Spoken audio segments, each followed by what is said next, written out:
10, 22 years ago, we welcomed the world to Salt Lake City, and state leaders believe our odds of bringing the Olympic Games back to Utah are all but guaranteed after 4 days of the International Olympic Committee touring various locations throughout the state.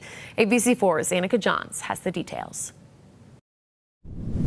22 years ago, we welcomed the world to Salt Lake City, and after 4 days of the International Olympic Committee touring various locations throughout the state, while still not official, state leaders believe our odds of bringing back the Games have all been but guaranteed. And when I look at how I personally view the last several days went, on a scale of 1 to 10, it's a 15. Nothing but positive reviews. And they said, even though your venues are so great, you undersold them in your bid. You described them, but they're even better. And exceeded expectations wrapped up the IOC's visit to Salt Lake City. Congratulations to Salt Lake City and Utah.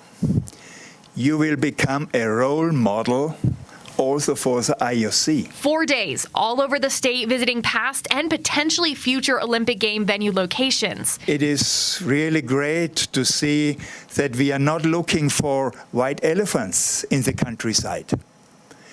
We found just used venues, excellent venues for the next Winter Olympic Games. In a press conference wrapping up their trip, members of the state and city joined together with committee members for a final recap. I've never seen anything like it.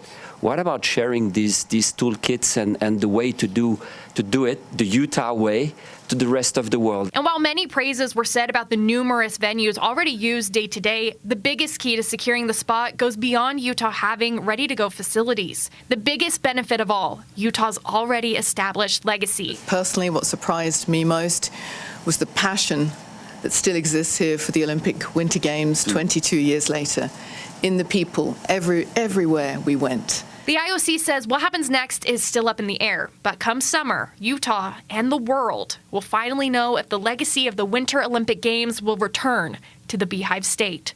That this has been one of the best weeks of my life. It literally has been. And I started tearing up because it's been so fantastic and vulnerable, and feeling the power of the movement.